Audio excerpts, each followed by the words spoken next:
Hello everyone, আজকে অনেক দিন পর আবার একটা ভিডিও পোস্ট করছি। চলুন আজকে একটা জন্মদিনের পার্টি থেকে ঘুরে আসি। এখানে মা মেয়ে দুজন মিলে রেডি হয়ে নিচ্ছিলাম, আর ভিডিওটা পুরোপুরি অজান্তেই করেছে শুভ। পেছন থেকে দেখছিল যে কেমনভাবে আমরা একটা আয়নাতে ধাক্কাধাক্কি করে রেডি হচ্ছি, তো ভিডিওটা ওখান থেকে বসে বসেই করেছে। তো তারপর রেডি হয়ে আমরা তিনজন মিলে বেরিয়ে গেছিলে।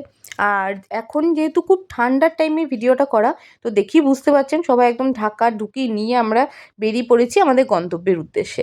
বোলপুরেরই একটা রেস্টুরেন্টের মধ্যে এই জন্মদিনের পার্টিটা অ্যারেঞ্জ করা হয়েছিল। আস্তে আস্তে বলছি কার জন্মদিন। তো আমরা পৌঁছে গেছি রেস্টুরেন্টে, বিচিত্রা, মোটামুটি সবাই চেনেন। তো ওই রেস্টুরেন্টটাকে খুব সুন্দরভাবে ডেকোরেশন করা হয়েছিল জন্মদিন পারপাস। আর ওদেরকে বলে দিলে ওরা একদম বার্থডে পার্টি অ্যারেঞ্জ করে দেয়, খুব সুন্দরভাবে সাজিয়ে গুছিয়ে একদম নিজের মতন করে বার্থডে এখানে সেলিব্রেশন করা হয়। এবার বলি বার্থডেটা কার ছিল। বার্থডেটা হচ্ছে আমাদের কাউন্টারে কলিগ মাম, মানে সুদীপ্তার। তো ওর জন্মদিনে আমরা সবাই ইনভাইটেড ছিলাম। এখানে আমরা তিনজন বসে আছি, এছাড়া আমাদের কাউন্টারে বাকিরা সবাই ছিল, এছাড়া ওর বন্ধুরাও ছিল।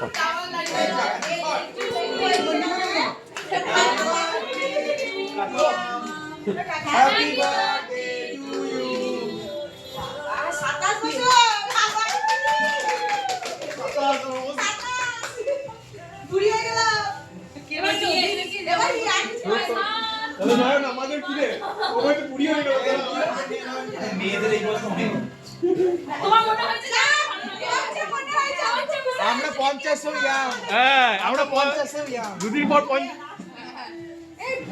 পুরো হয়ে গেছে, সিরিয়াসলি পুরো হয়ে গেছে, সব হয়ে গেল 30 লাস্ট হয়ে গেল।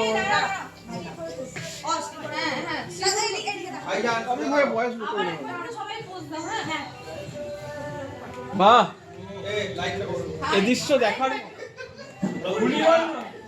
আরে ওর ভয় আছে, যাওয়া যেতে যায় মানে কি ওই দিকে আরেকটা বাহ।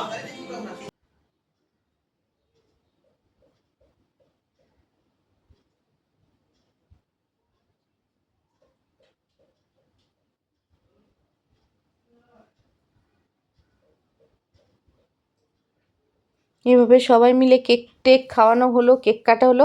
এরপর আমি চলে গেলাম কেক খাওয়াতে, এবং আমি খাইয়ে দিলাম কেক। আর বাদবাকি সবাই একটু একটু করে কেক খাওয়াচ্ছিল বার্থডে গার্লকে। এরপর চলে গেল শুভকে বললাম যাও তুমি একটু কেক খাইয়ে দিয়ে এসো, আমি একটু ভালোভাবে ভিডিও করে দিচ্ছি। তো দেখুন আমিও কিন্তু ওর ভিডিওটা খুব ভালোভাবে করেছি একদম সামনে থেকে, কিন্তু আমার ভিডিওটা করার সময় একদম পেছন থেকে করেছে। এটাই হয়, আমার ভিডিও বা ছবি কোনোটাই ঠিকঠাক তোলে না। এই যে বাকি ওর বন্ধুরা এবার সবাই একটু একটু করে কেক নিয়ে খাওয়াচ্ছিল। আর এই সময় খুব মজা হচ্ছিল, কেননা পরপর সব একে একে গিয়ে বার্থডে গার্লকে কেক খাওয়ানো একটা বার্থডের একটা স্পেশাল মোমেন্ট মনে হয় এটা। এরপর চলে গেছে অভি তো কেক খেতে খেতে গায়েও লাগিয়ে দিল একটু গালে। তো এইভাবেই হাসি মজা ঠাট্টা আনন্দ এরকম করেই আমাদের বার্থডে চলছিল। এরপর আমাদের সবারই কাছে চলে এসছে কেকের টুকরো। আর একটা বার্থডে পার্টির সবচেয়ে স্পেশাল বলে এই জিনিসটাই। তো একটা বার্থডে পার্টি না হলে আমরা কিন্তু এরকম কেক সাধারণত কিনে খাই না, পেস্ট্রি খেতে পারি, কিন্তু কেক একমাত্র বার্থডেতেই খাওয়া হয়। এরপর চলে এসছে স্ন্যাক্স টাইম। স্ন্যাক্সে ছিল চিকেন পকোড়া, যেটা দারুণ খেতে ছিল, আর এখানে মনটাকে দেয়নি তখনও।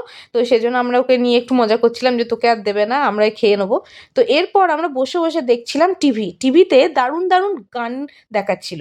তো এই গানগুলো নতুন গানও যেমন ছিল, কিছু কিছু পুরোনো দিনের গানও ছিল।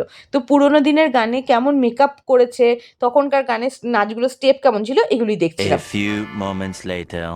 এরপর ডিনার টাইম। তো ডিনারে ছিল সবারই সবসময়ের ফেভারিট আইটেম, সেটা হচ্ছে ফ্রায়েড রাইস আর চিলি চিকেন। তো আমাদের সবারই কাছে একসাথে চলে এসছে খাবার, তো সবাই মিলে একসাথে খেতে বসে গেছি, কারণ এরপর রাত হয়ে যাচ্ছিলো, বাড়ি ফিরতে হবে। তো সবাই মিলে বসে বসে এখানে গান দেখতে দেখতে ফ্রায়েড রাইস খাচ্ছিলাম।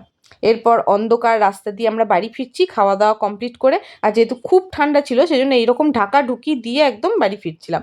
বাড়ি ফিরেও শান্তি নেই, কেননা তারপর দিন স্কুল, আর স্কুলের হোমওয়ার্ক ছিল কিছু। তো বাড়ি ফিরেই আমার মেয়ে পড়তে বসে গেছে। তো ও পড়ুক ততক্ষণ, আপনারা দেখে বলুন আজকের ভিডিওটা কেমন লাগলো। তো অবশ্যই জানাবেন লাইক, শেয়ার এবং সাবস্ক্রাইব করে। Thank you.